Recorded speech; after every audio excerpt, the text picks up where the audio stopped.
Welcome to Tech Talk with Bill. Today we're diving into one of the most important capabilities inside any modern organization in risk strategy and planning. Risk today evolves faster than most teams can catch. Business services depend on real-time decision making, and leadership demands clarity and not guesswork. Without a strong risk strategy, organizations operate in the dark and react only after damage has already occurred. Now, before we jump in, for those of you who are new to the channel, make sure to subscribe, like this video, and join as a member to access extended demos and templates. Now, let us begin why organizations struggle. These are the gaps holding most risk programs. Inconsistent risk identification, where every team discovers risk differently and nothing aligns. Subject and uneven scoring, so high for one person, maybe low for another. There is no clear ownership or accountability that makes it difficult to know who owns what during incidents. A reactive mitigation and late escalations where actions happen only after negative impact is already felt. Limited real-time visibility for leadership, leaving executives without the intelligence they need to make decisions. These pain points that I mentioned creates inefficiency, risk exposure, and unnecessary complexity. The rest of this session will show you how to eliminate them. So here's what we're going to cover. We will start with the foundational pillars of a modern risk strategy, the key focus areas, the expected outcomes out of it. Then we move forward the core processing behind each structured risk planning. What are the different rules involved for clarity? And finally, we will have a fully bottom-up ServiceNow demo for a full understanding of the implementation. And if you haven't done already, join as a channel member to unlock deeper walkthroughs and downloadable materials. Every effective risk strategy is anchored on three foundational pillars, which defines your philosophy and governance, while the tools define the systems, automation, and the intelligence layer powering your decisions. The procedures define the standardized, repeatable way the organization identifies, like scores, response to, and monitoring risk. If any of these pillars are missing, the entire framework becomes reactive rather than strategic. To operationalize the pillars, your risk strategy must be structured across key focus areas. From governance and accountability defines who decides, who approves, and who owns.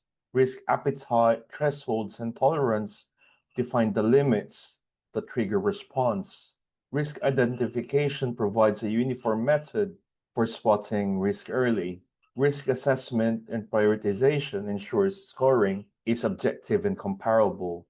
Risk response strategy ensures mitigation and treatment decisions are standardized. Monitoring and reporting ensures leaders have real-time visibility. Risk culture and communication helps embed risk thinking into daily work. Tools, automation, and technology support maturity, efficiency, and scale, while continuous improvement ensures that risk strategy evolves with the organization. If you're finding this valuable so far, hit the like to further support my channel. A mature risk strategy produces predictable outcomes. The clarity of risk ownership aligned to its appetite, consistent identification, and objective scoring provides a discipline to ensure effective resource plans, identifiable real-time insights, establishing a strong risk-aware culture, where an automated tooling like ServiceNow that you'll see later will give you full tracking of continuous improvement. But ultimately, going back to the key pillars, it all drives into one outcome, which is higher organizational resilience. Risk strategy follows a structured sequential process. This process is defined, forms the full blueprint that provides you a discipline of enterprise risk management. Every strong risk program relies on roles.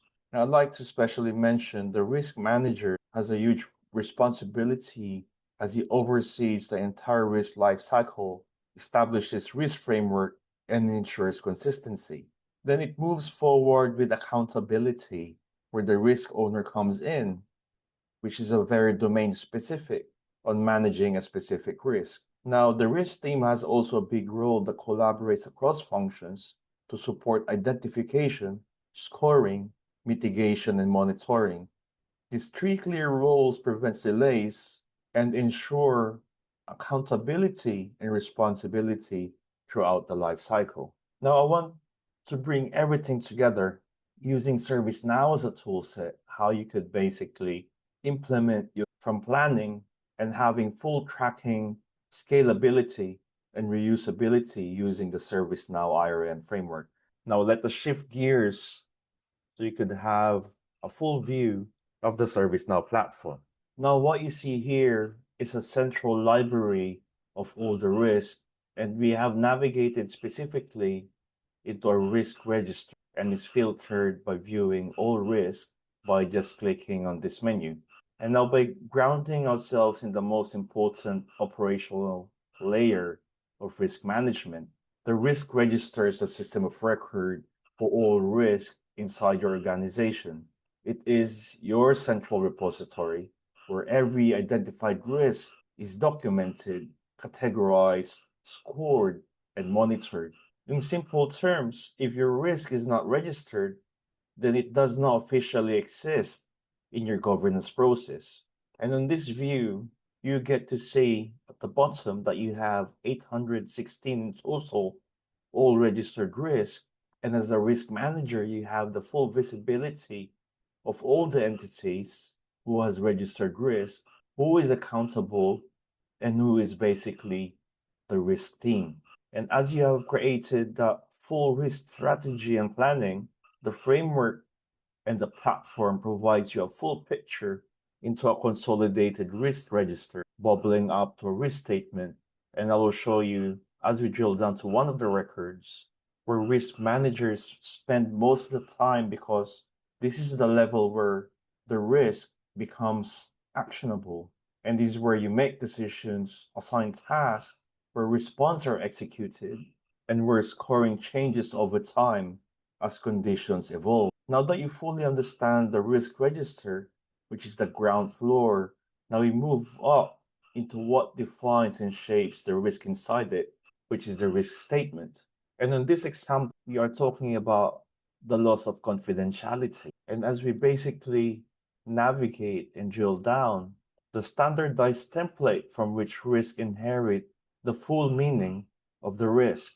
Now, the risk statement becomes your standard or reusable components, where it defines the nature of a risk at a conceptual level.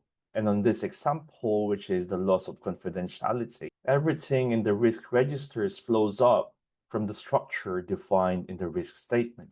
Now, this field here, you will see where the risk statement sits inside the risk framework. And depending on your industry or your location, you can fully identify very specific standards or regulatory body where your industry and organization is complying from. And the closest in this example of risk statement is information protection. So you may have your own internal risk frameworks that you have organized and follow, and now you can fully align your risk statements, your risk registers into your risk framework. And now as we drill down to your form, which is a risk framework, this becomes your master level or your classification model, or in a short description, it becomes your organizational risk taxonomy. As you can see below, frameworks group multiple risk statements and create consistency across business units. Powerful platform that you see, which is ServiceNow IRM, provides structure and helps implement your risk strategy planning. IRM best practices removes your risk inconsistency, fully aligning ownership and accountability, and reactive into a proactive approach of mitigation and escalations. Now that you see how the risk management is structured in service. Now let us move to the heat map and the risk assessment methodology that gives real-time visibility for leadership, giving full intelligence and collaboration through stakeholder analysis, managing risk appetite and attitudes, engaging into prioritization, setting expectations, and tailoring communications, which further empowers your organization and stakeholders, ensuring the different business units and departments are trained and educated on risk principles and processes. Now, on the line and second line of defense perspective, you can fully drill down to a specific record as we came from a bottom-up approach, and now we are attacking it from a top-to-bottom visibility, from the executive body down to the risk register into a specific risk statement and step in the process, which provides continuous monitoring of your risk. Now let us shift gears and go back to the slides for the key takeaways. Here are the key essential messages that I would like you to remember. A modern risk strategy is built on 3 pillars. Risk planning requires structured focus areas and governance clarity. Outcomes must generate business value such as visibility, ownership, and resilience. Defined roles ensure accountability and speed. The platform ServiceNow brings a lot of structure, automation, and intelligence to the entire life cycle. And if you want an extended demo about risk profile and entity types in ServiceNow and how it can help your organization and monitoring of your risk statements and risk frameworks, become a channel member today. Thank you for watching Tech Talk with Bill, and I'll see you in the next session.